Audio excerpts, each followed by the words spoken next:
Có một kiểu người rất kỳ lạ tồn tại trong thế giới của chúng ta. Họ bước vào một căn phòng đông đúc và gần như ngay lập tức, chỉ trong một cái chớp mắt, họ đã cảm thấy có điều gì đó không ổn đang diễn ra. Mọi người vẫn đang trò chuyện, mỉm cười và thưởng thức bữa tiệc. Thế nhưng bộ não của kiểu người này đã âm thầm hoàn thành việc quét và phân tích toàn bộ cục diện một cách toàn diện. Họ bắt bài được một ánh mắt né tránh rất nhanh giữa hai người đồng nghiệp. Họ nhận ra một nụ cười gượng gạo kéo dài không quá nửa giây trên khuôn mặt của người quản lý. Và họ nghe ra một câu nói nghe có vẻ rất bình thường, rất lịch sự, nhưng thực chất lại chứa đầy năng lượng giả tạo và sự thù địch ngầm. Nhiều người nhìn vào khả năng này và trầm trồ ngưỡng mộ. Họ nghĩ rằng sự quan sát sắc bén, nhạy bén đến từng chi tiết như vậy là một siêu năng lực, một món quà tuyệt vời mà tạo hóa đã ban tặng cho một số ít cá nhân thông minh. Nhưng sự thật trần trụi đằng sau bức màn lại đau đớn hơn rất nhiều. Sự nhận thức quá mức này thực chất không phải là món quà, mà là một cái bẫy tâm lý cực kỳ tàn nhẫn. Vấn đề lớn nhất của những người sở hữu bộ não này là họ không có một công tắc để tắt nó đi. Họ hoàn toàn không thể chỉ đơn giản là hòa mình vào đám đông và tận hưởng khoảnh khắc hiện tại như những người bình thường khác. Khi trở về nhà sau một ngày dài, thay vì được nghỉ ngơi, họ sẽ mang tất cả những chi tiết nhỏ nhặt, những mảnh vỡ dữ liệu thu thập được trong ngày về phòng mình. Họ bắt đầu lật qua lật lại, mổ xẻ nó, phân tích nó, rồi tua đi tua lại toàn bộ diễn biến trong đầu hết lần này đến lần khác với một sự ám ảnh vô hình. Họ chính là kiểu người có khả năng biến một khoảng lặng vô tình kéo dài 3 giây của người đối diện thành cả một vũ trụ đầy những suy đoán tiêu cực và nỗi lo âu.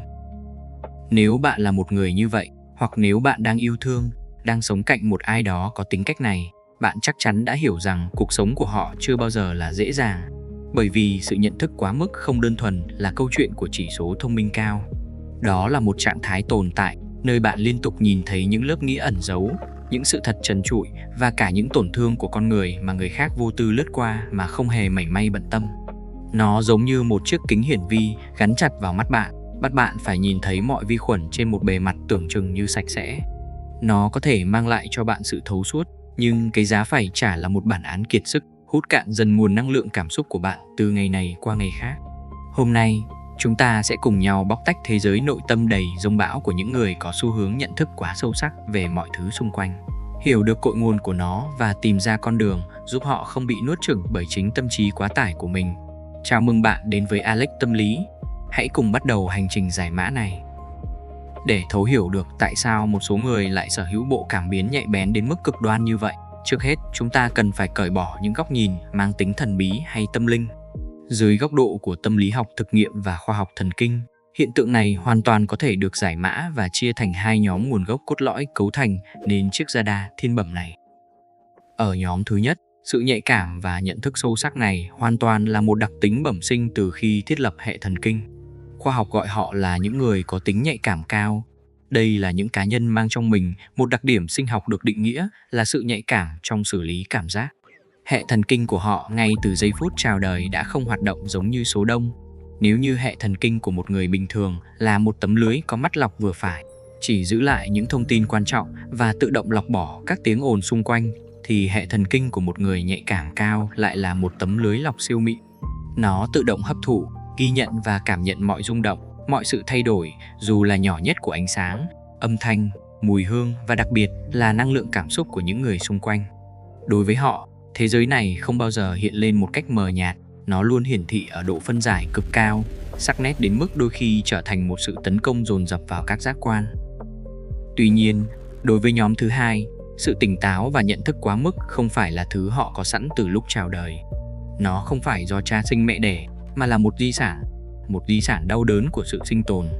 Thần kinh học gọi trạng thái này bằng một thuật ngữ chuyên môn là sự cảnh giác cao độ để tự vệ. Trạng thái này hầu như luôn luôn cắm rễ sâu sắc từ một môi trường sống bất ổn, thiếu an toàn trong quá khứ, và phổ biến nhất chính là giai đoạn thơ ấu. Hãy tưởng tượng về một đứa trẻ phải lớn lên trong một ngôi nhà mà tâm trạng của những người lớn, những người đáng lẽ phải là chỗ dựa an toàn nhất, lại thay đổi thất thường và cực đoan như thời tiết vùng nhiệt đới. Đứa trẻ đó không thể sống một cách hồn nhiên, vô tư như bạn bè đồng trang lứa.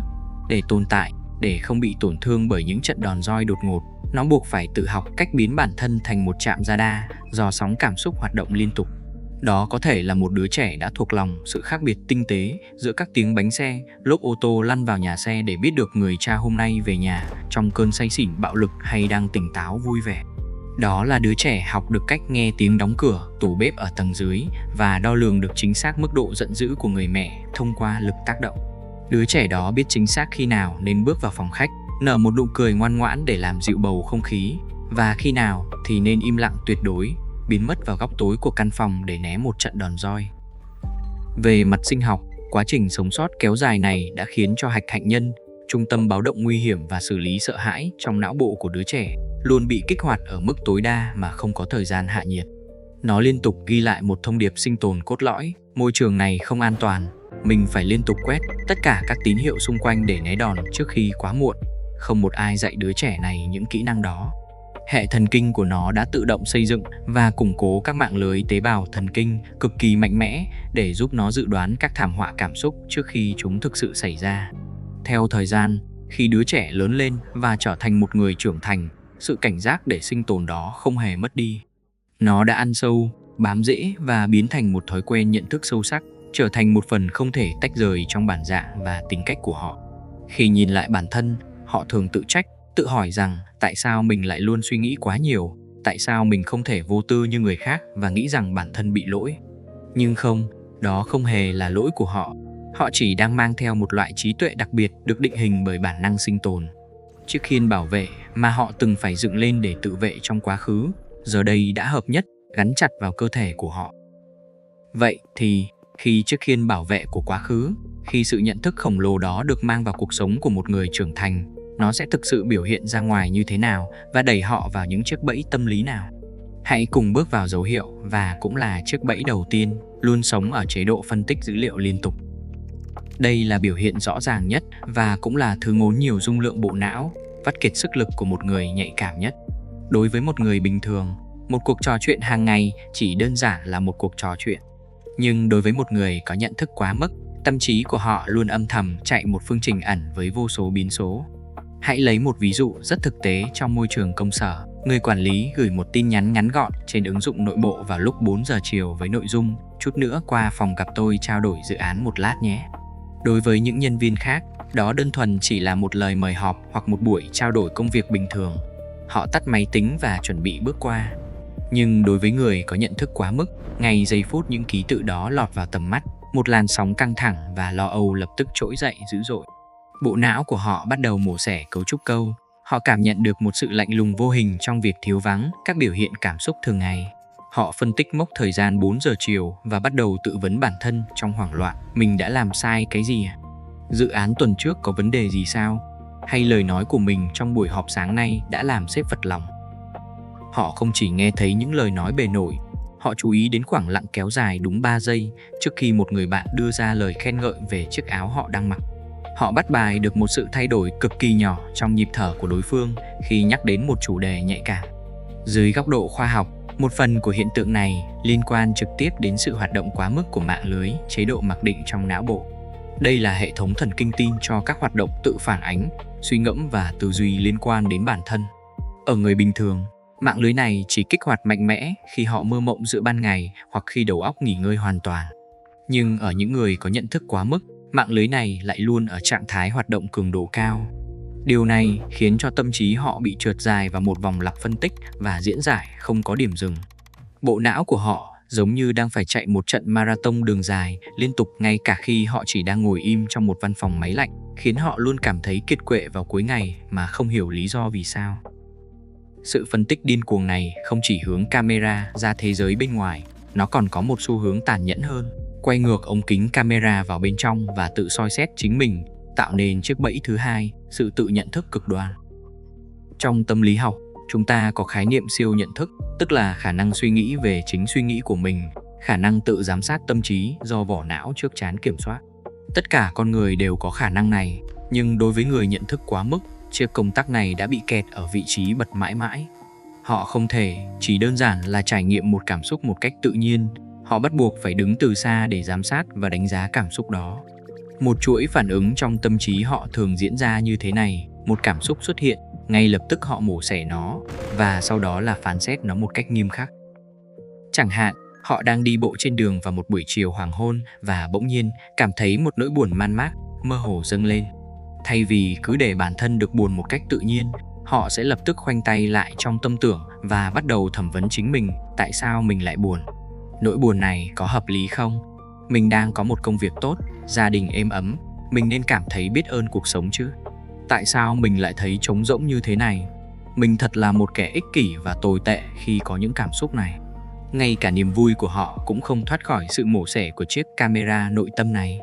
Khi họ ở một bữa tiệc và vô tình bật cười sảng khoái trước một câu chuyện đùa của bạn bè, thì ngay ở giây tiếp theo, một phần tâm trí của họ đã lập tức bay lên cao, nhìn xuống bản thân và đánh giá, hình như nụ cười vừa rồi của mình hơi to quá mức. Liệu người khác có nghĩ rằng mình đang cố tình làm màu hay nghe có vẻ giả tạo quá không? Trạng thái này giống hệt như việc bạn cố gắng nhảy múa một cách uyển chuyển nhưng mắt lại không bao giờ rời khỏi chiếc gương lớn trước mặt để sửa từng góc độ tư thế của mình. Bạn hoàn toàn đánh mất cảm giác thăng hoa và dòng chảy tự nhiên của vũ điệu. Chiều sâu nhận thức của bạn càng tăng lên bao nhiêu thì sự hiện diện sống động, chân thật của bạn trong khoảnh khắc hiện tại lại càng biến mất bấy nhiêu. Khi chiếc camera phân tích và soi xét đó hoạt động quá công suất trong một thời gian dài, nó sẽ đẩy người nhạy cảm bước vào chiếc bẫy thứ ba, một trong những trải nghiệm cô độc nhất, sự mất đi tính ngây thơ trong các mối quan hệ. Việc nhận thức quá sâu sắc giúp họ nhìn thấy toàn bộ phần hậu trường phía sau các hành vi của con người.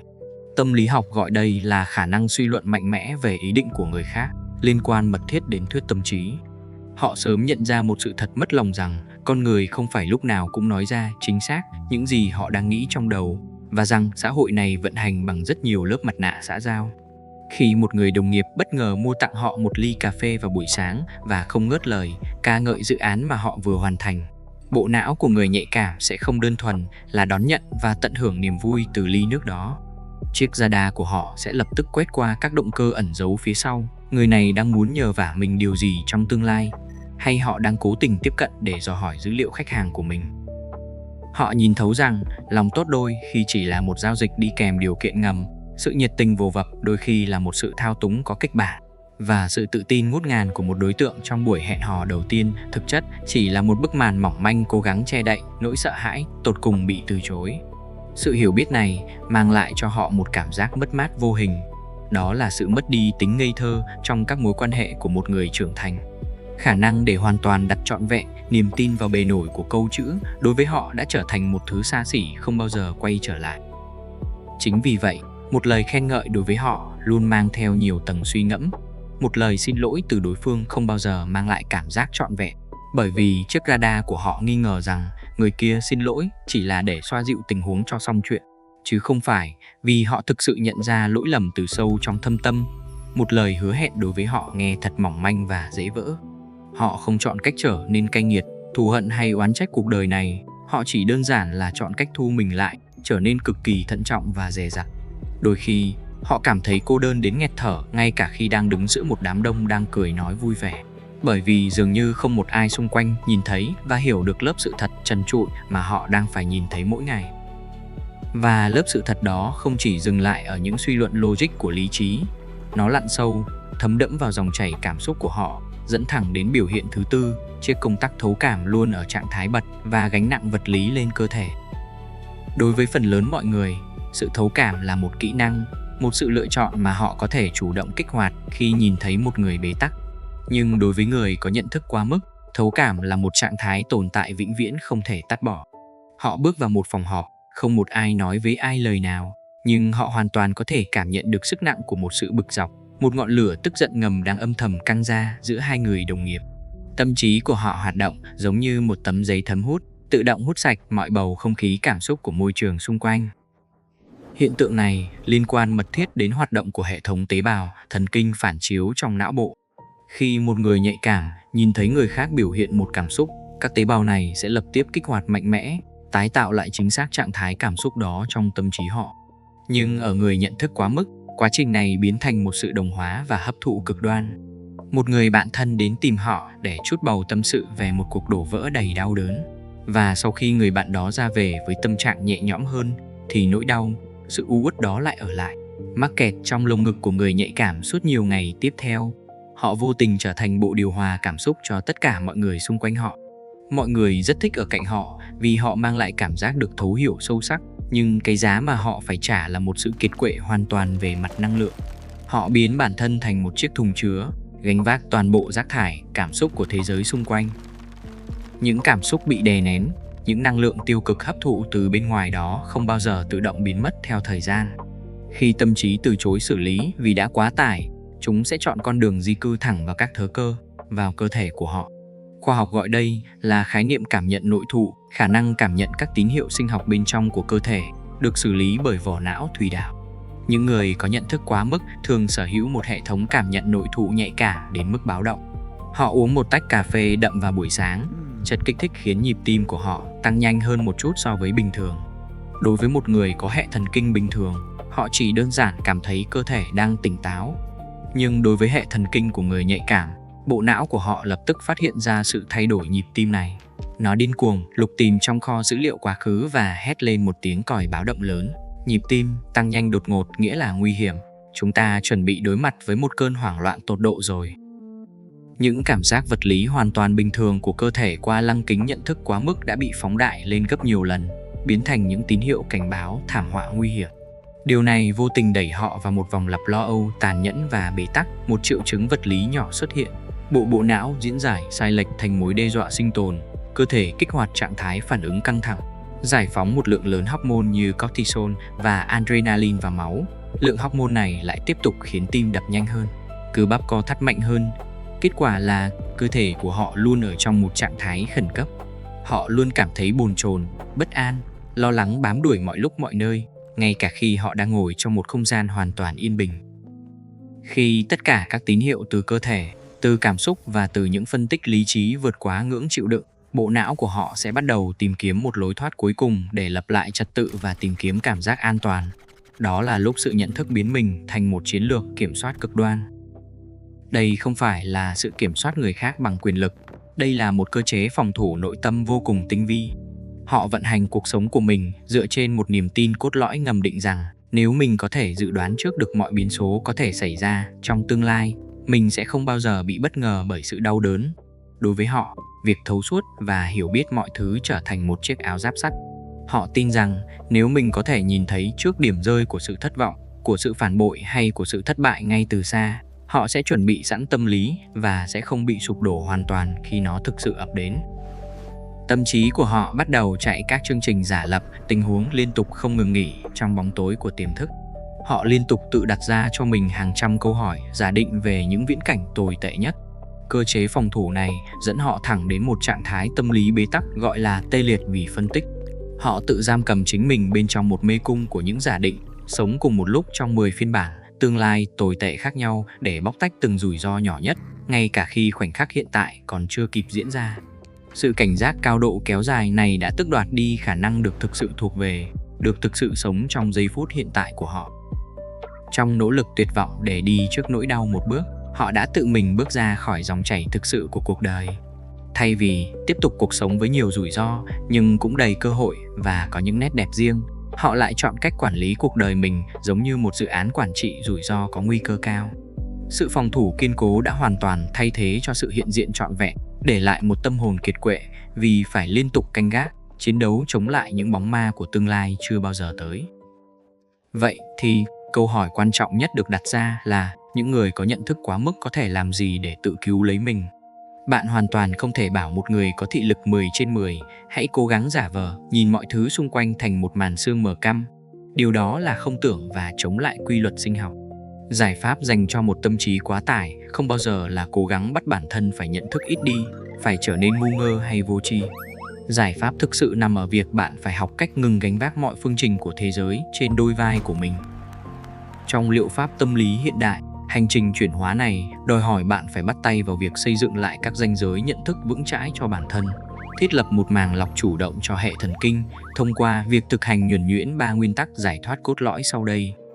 Nguyên tắc thứ nhất, hãy thấu hiểu rằng không phải mọi khoảng lặng đều chứa đựng một thông điệp ẩn giấu. Khi một người bạn trả lời tin nhắn của bạn chậm hơn thường ngày, điều đó không có nghĩa là họ đang lạnh nhạt hay ghét bỏ bạn. Đơn giản chỉ là họ đang trải qua một ngày làm việc kiệt sức và không còn năng lượng để nhắn tin.